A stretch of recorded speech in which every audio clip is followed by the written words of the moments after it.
Welcome to First Unitarian Society of Minneapolis, the birthplace of congregational humanism. We carry on that tradition of free thought today, dedicated to promoting a free search for truth, meaning, and justice. Our web address is firstunitarian.org. I'm David Breeden, Senior Minister. Welcome.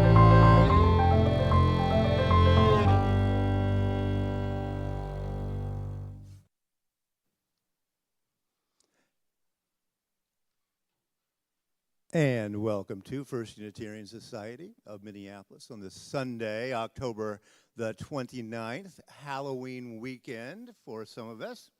First Unitarian Society is a member congregation of the Unitarian Universalist Association of Congregations.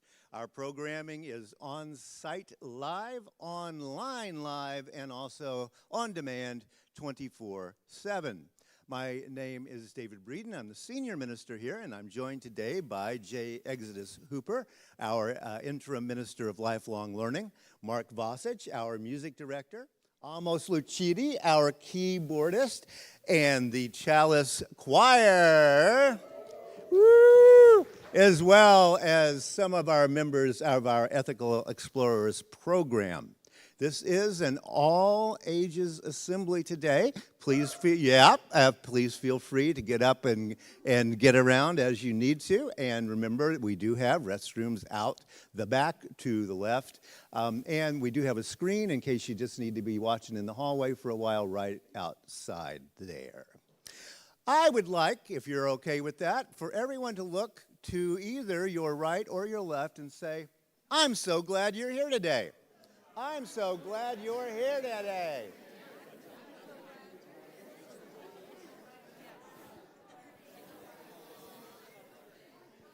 All right, we're all glad you're here today. That is great that you're here.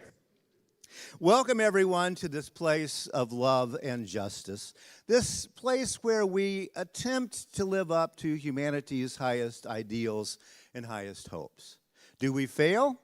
Of course we do. Often. Do we try again? That's the important part. Yes, we do every time. Because we are people looking out for each other, other sentient beings, and also our planet. Welcome all to this place of love and justice, to this gathering where the sacred and the holy are created by our being together. Welcome.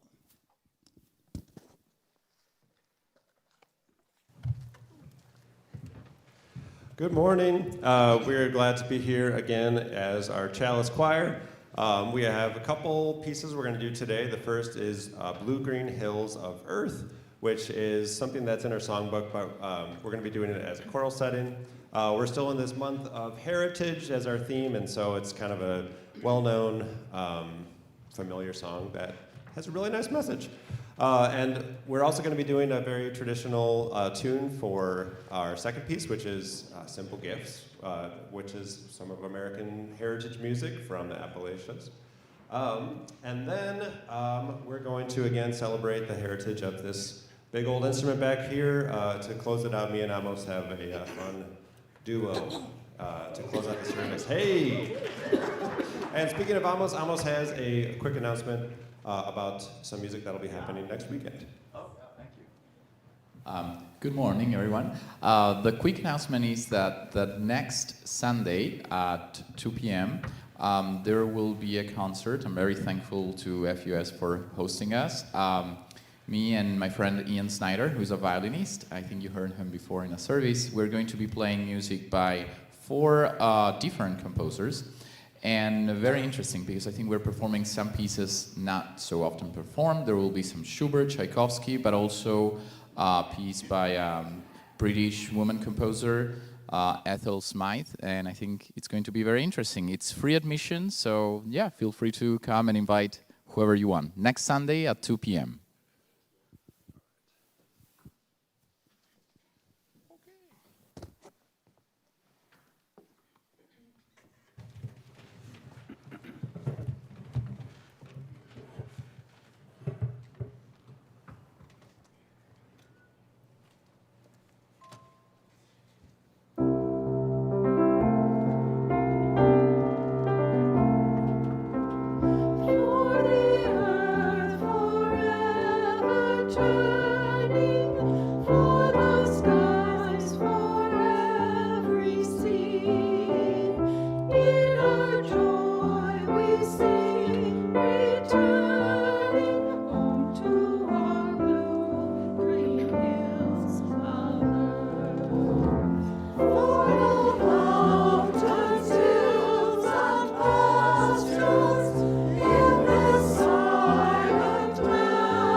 We have our chalice lighting.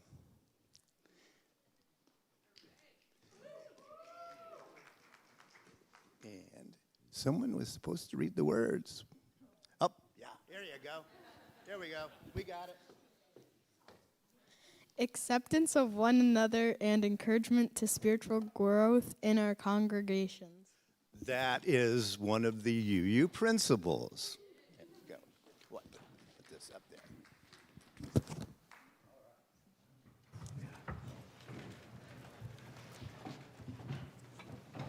And now, here we go. We have a congregational song.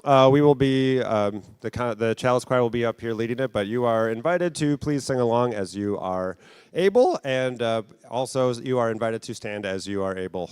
And interested in doing so, to sing, "Come Sing a Song with Me." The words will be up on the screen.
Standing, please.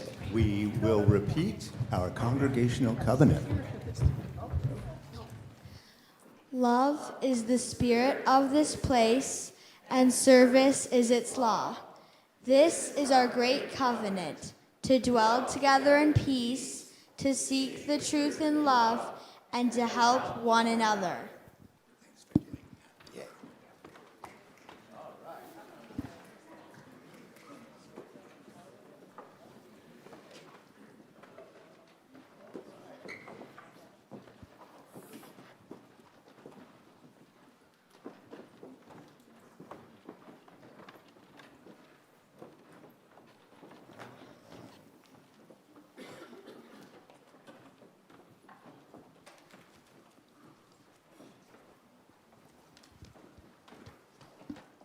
Each week when we gather as a community, we share life's joys and sorrows with each other. We are, after all, a congregational humanist community. We are here to be neighbors with each other and with all sentient beings. When we gather on Sundays, we take a few moments to reflect on life's joys, sorrows, and milestones. We do this so that we stay in touch with our own humanity and to remind ourselves of the value of stillness. This morning, Ruth Agar. Ruth, where are you? There she is in her special chair. Ruth, how old will you be on Halloween? 97.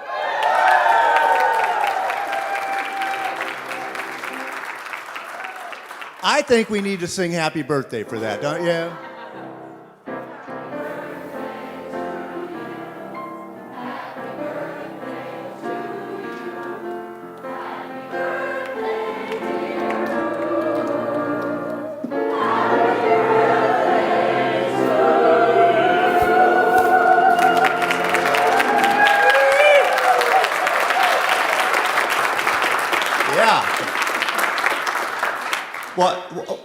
What's that?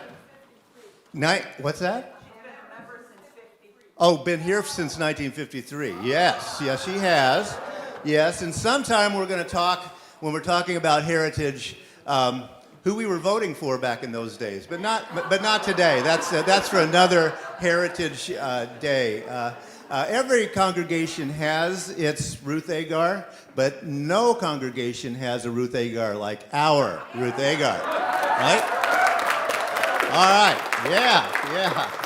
Also, we do want to remember that Sue Hildy is recovering from knee replacement surgery and would appreciate cards and messages. FUS member Elizabeth Benson lost her father this week, Quentin Benson. She reports that he had a long, full life and was 95 years old at his passing. So, as so many men from that generation had their military pictures ready at hand, here we go. But Quentin, quite the character, it is reported.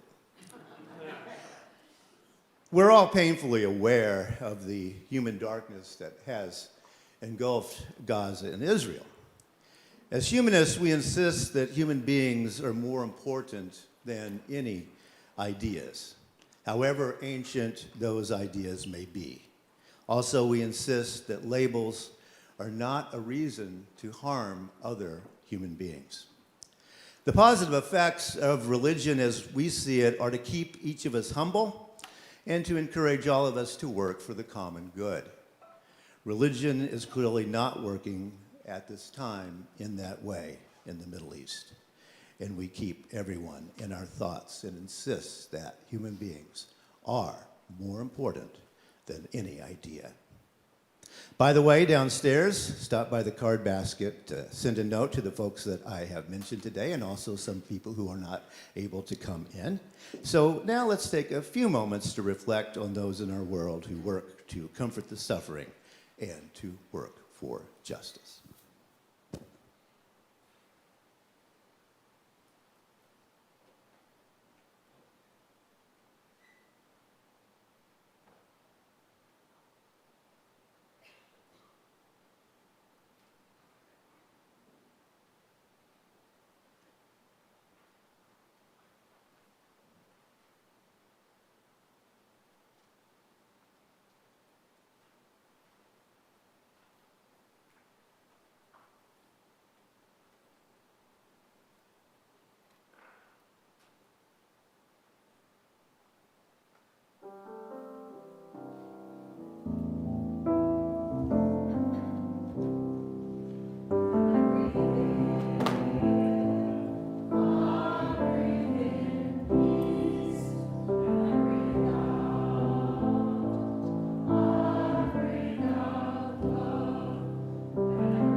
Well, today we welcome the Headless Humanist. May I call you Headless, or is it Mr. Humanist? Please, have a seat if you can. But yeah, right, okay, yes. All right, and what we wanted to do today, in honor of headlessness in general, was to think about the effects of headlessness upon a humanist. So we do have some questions for you, sort of like this one. And without a head, humanist, what is guiding your thinking? You know, Got cloth on. Yeah, there we go. Up. thank you. This is wonderful now. So, what has guided much of my thinking has been the power of being an emotional, intelligent person. More emotions than anything. Kind of irrational, considerably the work that I do. But I am quite solid in knowing how to move with a very visceral and passionate response. You know, I actually came in need of a war, the Revolutionary War. And I lost my head as a result of a cannon blowing it off. And I've been in search of it for so long so I could leave. And now I'm stuck in Sleepy Hollow in 87-degree weather in New York City. Horrible. And now I'm here in Minneapolis, freezing.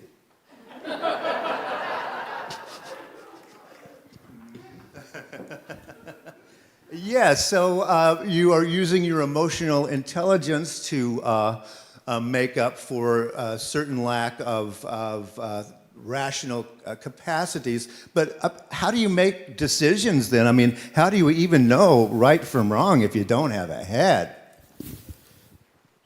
This is a question of the heart. Now, I could be considered one not to have a heart, I get it. But I do have a heart. I am passionate, I am filled with compassion. I came to serve.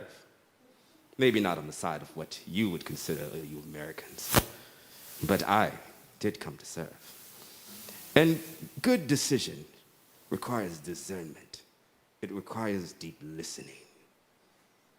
I listen deeply to those things that allow for me to know that I must be in right relationship. Right relationship is difficult. It is challenging, but it is also courageous. Courageous in such a way that it will scare you. It helps you lean into your discomfort, but it is a discernment. And sometimes you have to speak courageously, but you cannot do anything until you begin to listen. That is discernment. So, Headless, you are saying to us that it's more than just using our noodles all the time in terms of getting to the emotional intelligence of really listening and caring for others.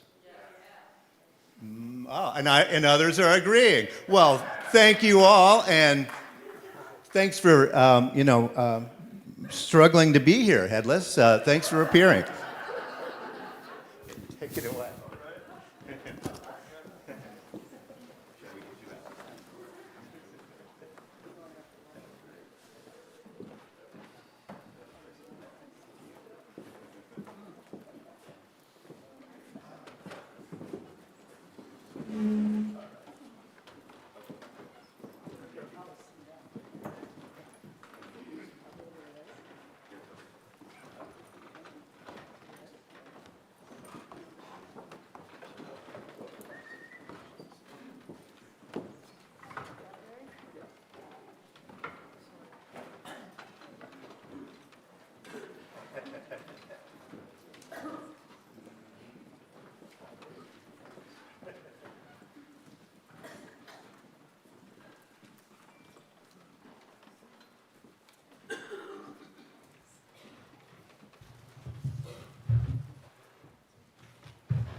Thanks a lot, choir and Headless.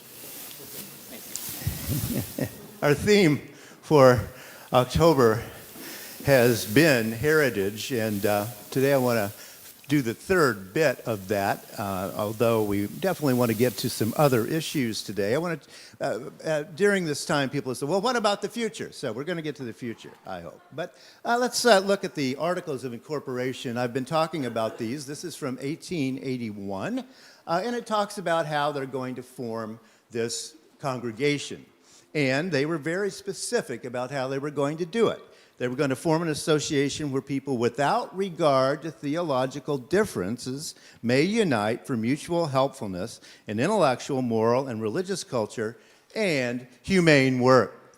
And as I mentioned the other day, humane work, nowadays I think we would use the term social justice, but the work that is humane is the whole idea of doing that. And this is long before, of course, this congregation becomes actually humanist. So, because the term was being used in other ways in 1881, but humane work. But there is something that is interesting in our tradition that I definitely want to think about. And this is that since I've been here almost a decade now, already the number of nuns, people who are not choosing any religion, has doubled. It's gone from below a fourth to something around a third at this point, probably a little above a third of people who are saying they have no religious affiliations. Now, the reason I say this is important in our tradition is that we've already been there. We have Ralph Waldo Emerson back in the 1840s who was saying, "What have I to do with the sacredness of traditions if I live wholly from within?" Why would I even bother to listen to any y'all, or go to church for that matter, because I have everything, I have all the spiritual energy that I need right here inside. And this is very much a transcendentalist part of our way of being. And we have to remember, it's always been part, and it still is. We have people who would rather go visit the trees than visit a assembly on any given Sunday morning, right? So, but we're ready for that because we have been there. Now, my answer to the question of what they were trying to do in terms of their mutual helpfulness comes from a theorist by the name of Peter Block. He is one of the top organizational development community people out there, and I've been teaching one of his books in one of my courses. In his book, he says, one of the books, Community, the Structure of Belonging, he says this: community is fundamentally an interdependent human system given form by the conversation it has with itself. The history, buildings, economy, infrastructure, and culture are products of the conversation and social fabric of the community. The built and cultural environment are secondary gains of how we choose to be together. Now reflect on that. An interdependent human system given form by the conversation it has with itself. An interdependent human system. And that all the buildings and all the things that go into the archives, that's not it. It is the living conversation that started before the place was open and continues to this day, right? Right? Emerson is first of all making the claim that the process itself is what makes things sacred. That's part of the tradition here. The process itself is what makes it sacred. We don't have some symbol around here that we're all going to go kiss and think it's sacred. We make the sacred. It is the process of making it sacred. That is what the transcendentalists are teaching us. Sacralization is a process. It's a process of making that sacralization, and the tradition itself makes that. At bottom, Emerson and Peter Block are pointing us toward the same conclusion. The den of conversation in the here and the now is all we ever have. That's it. We may have some great accolades from the past, and we do, but now, today, is what matters according to Emerson.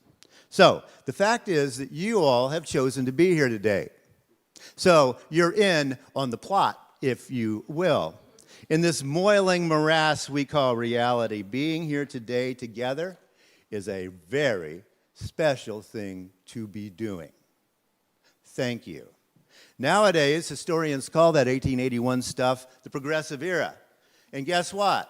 We don't live in a progressive era, do we? But guess what also? Our forebears knew that because progressivism is never popular. We catch on sometimes and we get some progressive things done. But progressivism is noisy. And noisy is never fun to a certain kind of people, right? Right? And so, there is this thing. We've got this tension that we do carry with us. The struggle for all to be free is a long and tough struggle. So, what is the now is my question. I ask, what is the now that tells us how the future is becoming? What is the now today that tells us what the future is becoming? It's a lot better than, can we guess what the future planning is going to be? All right? And that's what I want to talk about today. What is the now that tells us how the future is becoming? And one of the questions is, it's always been, how do we get people into the conversation? Do we have a headless answer? Does it work?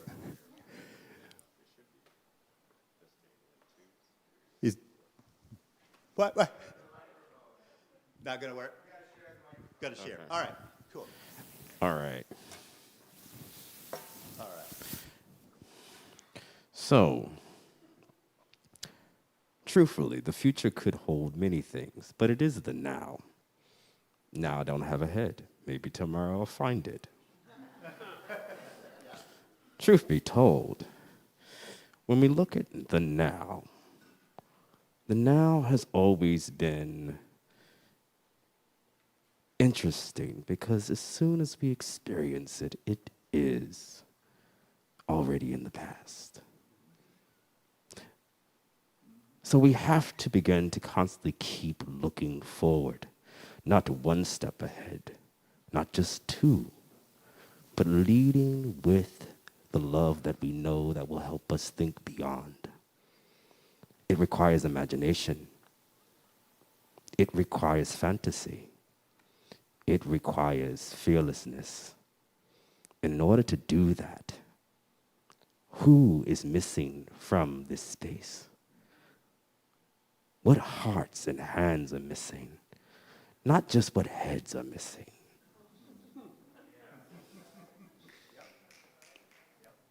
The voices are what matter, yes, but the hands matter too.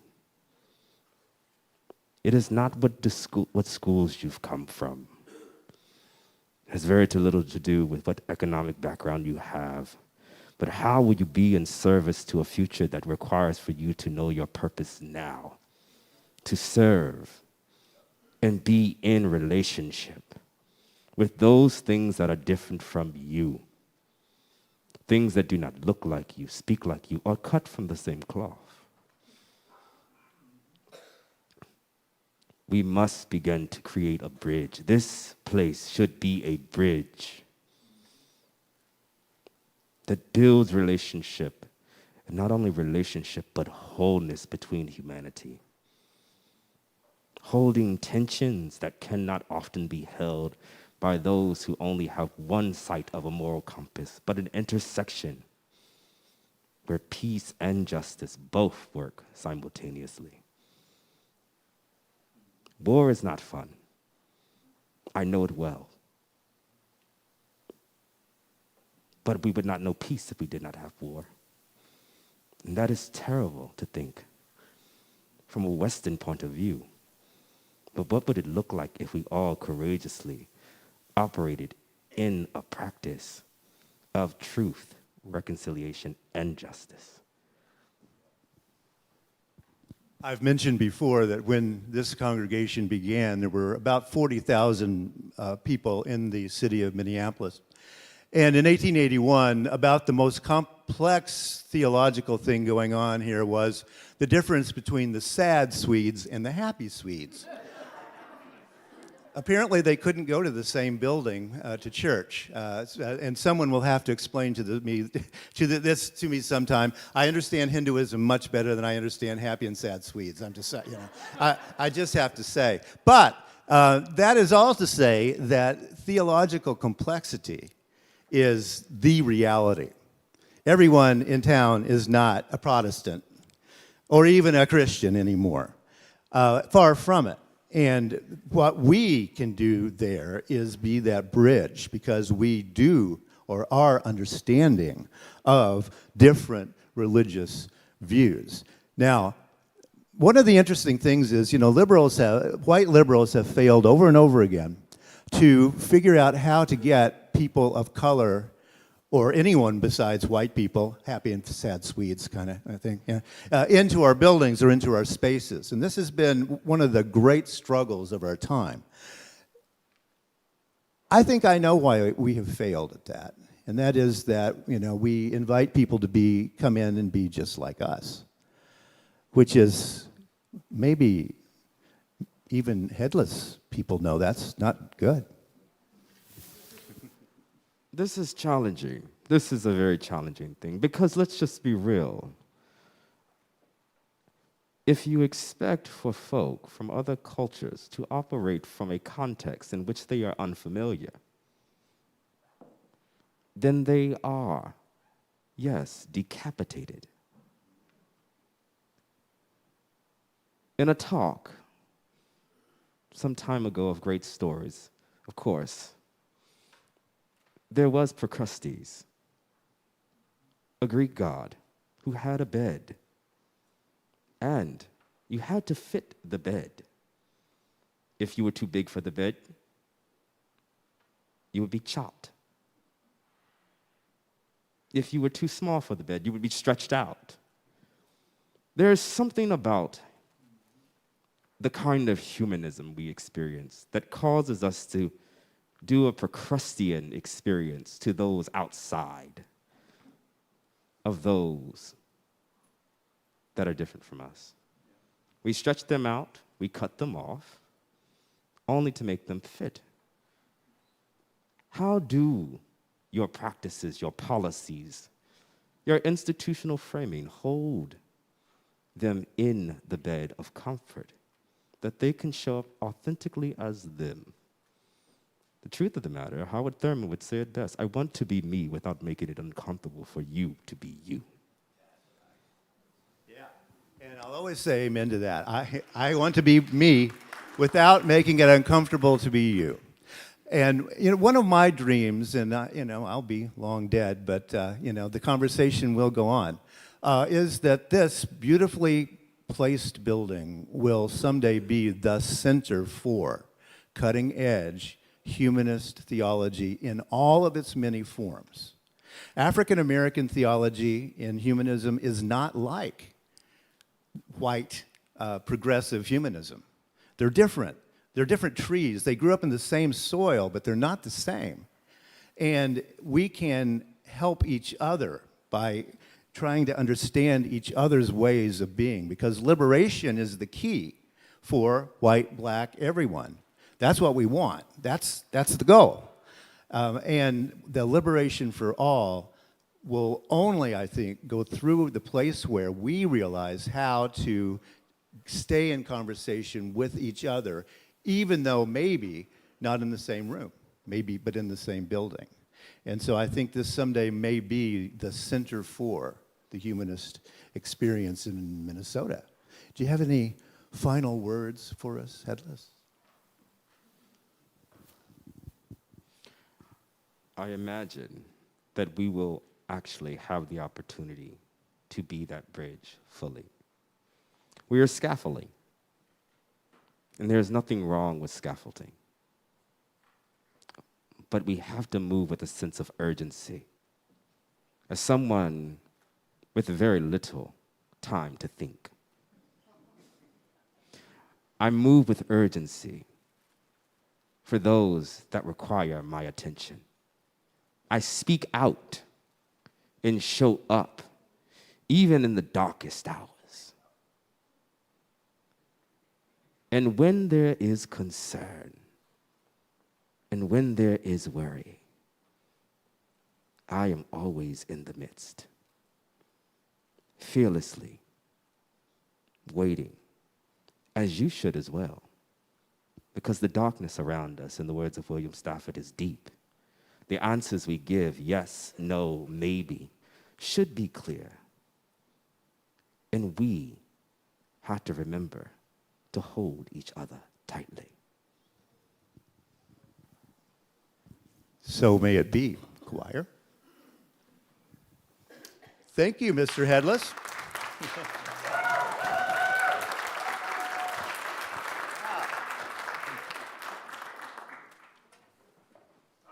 Once again, you are invited to sing along as we do another congregational song. You can stand as you are willing and able, and we will be doing this little line of mine. The words will be up on the screen.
Hello, I'm Julie Stewart, and I serve on your board of trustees. I always enjoy hearing about somebody who found their way here, so here's my story. Many of you probably remember my husband, the tall guy with the beard, John Bassett. He sang for decades with the Minnesota Chorale and became one of the many chorale singers that our former music director, Barb Brooks, recruited to sing on Music Sundays. After I met John, I started coming with him on those days to listen to the choir and orchestra. This place created quite an impression on me, not just the lovely music and the stunning view out our windows, but the quiet vibe of curiosity, thoughtfulness, and caring that I found so agreeable. When John and I decided it was time to find a new spiritual home, a natural step was to try FUS. We skulked and loafed here for a while, relishing services that never failed to stimulate and challenge us, like today's, I might say, and eventually we joined. What with John's failing health and subsequent death, COVID, and many other upheavals in my life, it's only this year that I've finally felt able to put down real roots here. Joining the Board of Trustees is the best thing I've done in a long time. It is a powerful way to get to know people better and to become more deeply involved in this community. There are many ways to contribute at FUS, as was clear from all the tables crowding the activity fair several Sundays ago. And if you'd like to make a financial contribution, you can do so in several ways via our website, the Vanco mobile app, PayPal, by using our electronic kiosk downstairs, or by stopping by the office with a check. Thank you for your support in any amount that makes the work of First Unitarian Society possible. Thank you so much. Thank you, Julie. Some of you don't know, and I don't want to embarrass you, but after John died. All of this fancy equipment is from his bequest, basically. We would never have waded into such an expensive thing as getting all of this equipment if we hadn't had that money. And his last Sunday here, he came to listen to the choir and laid in the back pew because he was so ill. But those are the kinds of stories that we have here and the kind of dedicated people that we do have. I don't want to let things get by today without having Cynthia Hooper stand up. Jay's mom. We all know her as Jay's mom.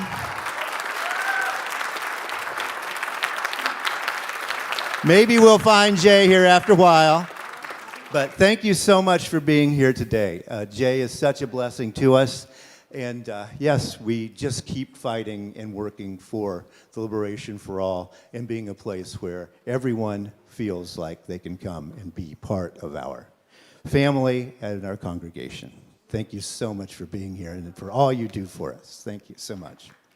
After assembly today, if you're in the building, head downstairs. Grandpa's Great Goulash is on offer, as is Ethiopian anklet wat, which is ginger, turmeric, potatoes, and cabbage, which is vegan. And also we have, what else? Pumpkin chocolate chip cake. Those of you, these meals cost a bit north of $5 a piece. If you're able, please throw in a little extra, because we never want anyone to leave here hungry. So no matter what you can give, please do that. And that's part of what we do here. We want to live a shared life in a shared world. If you can't afford your lunch, we will certainly provide it for you.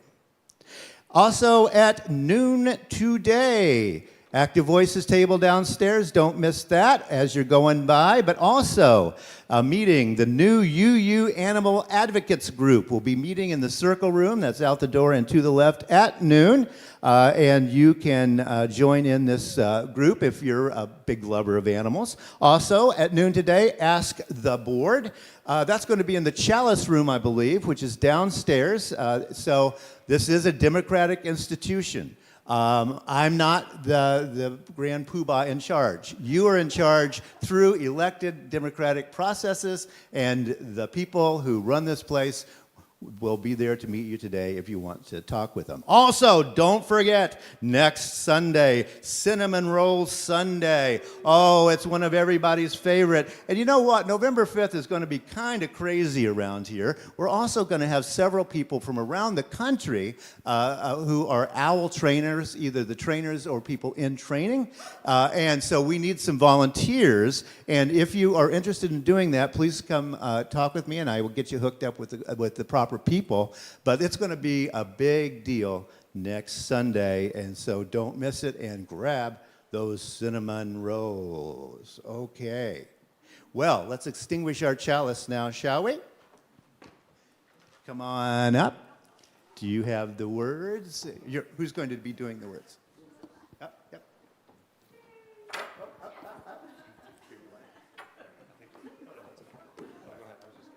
Oh, okay. All right. Hey, there's no wrong way to do this, right? But let's repeat our extinguishing the chalice words together, shall we? We extinguish this flame, but not the light of truth, the warmth of community, or the fire of commitment. All of these we carry in our hearts and in our minds until we are together again.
Thank you guys for doing that. Great.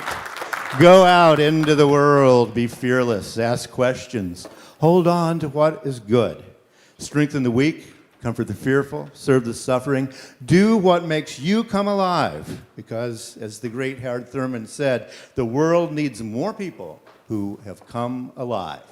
So may it be.